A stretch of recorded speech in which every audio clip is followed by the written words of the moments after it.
Astrology से related महत्वपूर्ण जानकारियाँ प्राप्त करने के लिए मेरे चैनल को सब्सक्राइब कीजिए और लेटेस्ट नोटिफिकेशन के लिए बेल आइकॉन को भी प्रेस करिए। नमस्कार दोस्तों, मैं सीमा डेमन मेरे इस YouTube चैनल में आपका बहुत बहुत स्वागत करती हूँ। चैत्र नवरात्रि का पावन त्यौहार शुरू होने वाला है। यह हिंदू धर्म के प्रमुख त्योहारों में से एक है जिसमें माँ आदिशक्ति की उपासना की जाती है। माँ के भक्त चैत्र नवरात्रि में उनके 9 अलग अलग रूपों की आराधना व्रत करते हैं। आइए जानते हैं चैत्र नवरात्रि कब से शुरू हो रहे हैं, घट स्थापना का क्या शुभ मुहूर्त है, हिंदू धर्म में इस पर्व का क्या महत्व है। दोस्तों, चैत्र नवरात्रि का पर्व प्रतिवर्ष चैत्र शुक्ल प्रतिपदा तिथि से प्रारंभ होकर 9वीं तिथि तक चलता है। इस वर्ष चैत्र शुक्ल प्रतिपदा तिथि 13 अप्रैल को पड़ रही है, इसलिए नवरात्रि का पर्व 13 अप्रैल से प्रारंभ होगा जो कि 22 अप्रैल 2021 को समाप्त होगा। नवरात्रि व्रत पारण के साथ ही इस वर्ष का समापन भी होगा, अर्थात हिंदू पंचांग में नव वर्ष का प्रारंभ भी चैत्र नवरात्रि से ही माना जाता है। हिंदू वर्ष में चैत्र, आषाढ़, अश्विन और माघ मास में 4 बार नवरात्रि का पर्व मनाया जाता है, जिसमें से 2 नवरात्रि को प्रकट एवं 2 को नवरात्रि को गुप्त नवरात्रि कहा जाता है। चैत्र और अश्विन मास के नवरात्रि में देवी प्रतिमा स्थापित कर माँ दुर्गा की पूजा आराधना की जाती है। वहीं आषाढ़ और माघ मास में आने वाले देवी पूजा गुप्त नवरात्रि के अंतर्गत आती है, जिसमें केवल माँ दुर्गा के नाम से अखंड ज्योति प्रज्वलित करके या ज्वारे की स्थापना करके देवी की आराधना की जाती है। नवरात्रि पर्व में माँ की आराधना किस प्रकार की जाती है वह भी हम जान लेते हैं। मुख्य रूप से देवी आराधना को हम 3 भागों में विभाजित कर सकते हैं। सबसे पहला कार्य होता है घट स्थापना, अखंड ज्योति प्रज्वलित करना और ज्वारे की स्थापना करना। श्रद्धालु गण अपने सामर्थ्य के अनुसार 1 या 2 कार्य प्रारंभ करके भी देवी की आराधना कर सकते हैं। दूसरा कार्य है सप्तशती का पाठ करना और जप करना। देवी पूजन में दुर्गा सप्तशती के पाठ का बहुत ही महत्व है। यथासंभव नवरात्रि के 9 दिनों में प्रत्येक श्रद्धालु को दुर्गा सप्तशती का पाठ अवश्य करना चाहिए, किंतु किसी कारणवश यह संभव नहीं हो तो देवी के निर्वाण मंत्र का जाप भी आपको यथासंभव अवश्य जप करना चाहिए। दोस्तों, देवी का निर्वाण मंत्र बहुत ही सिंपल होता है, ओम ऐं ह्रीं क्लीं चामुंडाय विच्छे। इस मंत्र का जाप यदि यथासंभव आप 1 माला जप रोज करेंगे तो माँ देवी की आराधना आपकी बहुत ही फलीभूत होगी और माँ देवी का आशीर्वाद आपके जीवन में यथासंभव बना रहेगा। तीसरा कार्य है पूर्ण आहुति, हवन व कन्या भोजन। 9 दिनों तक चलने वाले इस पर्व का समापन पूर्ण आहुति, हवन व कन्या भोजन कराकर किया जाता है। पूर्ण आहुति हवन दुर्गा सप्तशती के मंत्रों से किए जाने का विधान है, किंतु यदि यह संभव नहीं हो तो देवी के निर्वाण मंत्र, सिंधु कुज्जिका स्रोत या फिर दुर्गा अष्टक पाठ करके भी आप इस हवन का संपन्न कर सकते हैं। दोस्तों, इस प्रकार यह 3 कार्य तो आपको अपने इस नवरात्रि के पर्व में अवश्य करना चाहिए ताकि माँ दुर्गा की आपके ऊपर विशेष कृपा बनी रहे। अब हम घट स्थापना का मुहूर्त जान लेते हैं।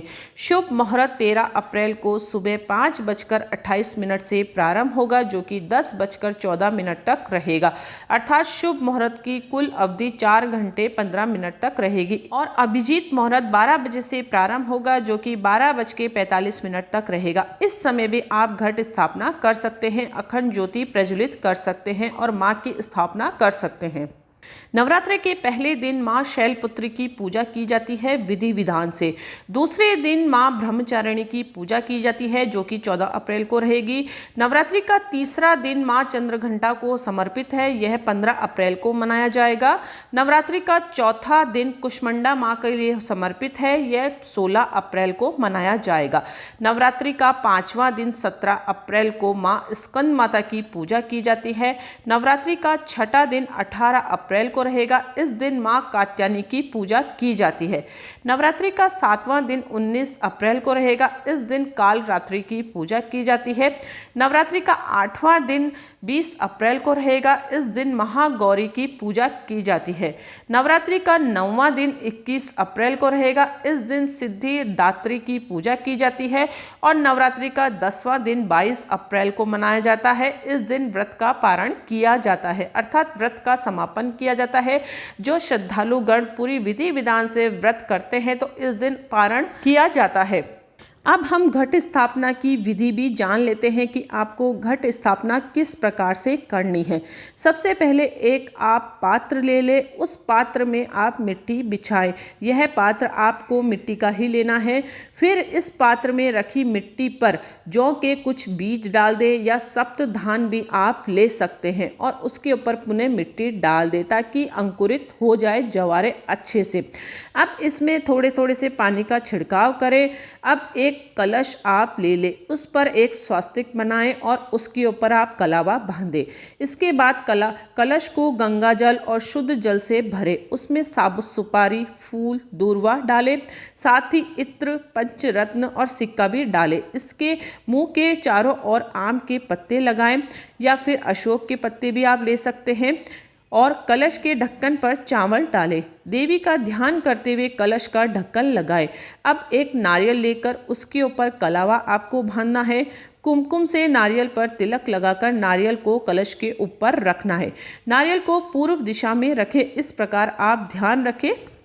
और जब आप घट स्थापना करते हैं, यह कार्य करते हैं तो माँ का आह्वान आप मन ही मन करें, मंत्र उच्चार से यह कार्य करें तो आपके जीवन के लिए वह बहुत अधिक अच्छा रहेगा। और पूरी विधि विधान से परिवारजनों के साथ माँ का पूजा अर्चना करें, नैवेद्य का भोग लगाएं, आरती करें।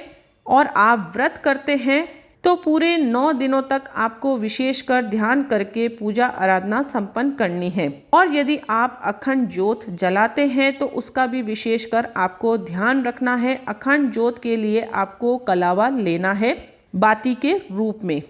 आप व्रत उपवास करते हैं तो मांस मदिरे का सेवन बिल्कुल नहीं करें व्रत के दौरान, और लहसुन प्याज से भी आप परहेज बिल्कुल रखें। बिल्कुल सात्विक भोजन का आप सेवन करें। यदि आप फलाहार करते हैं तो बहुत अधिक अच्छी बात है।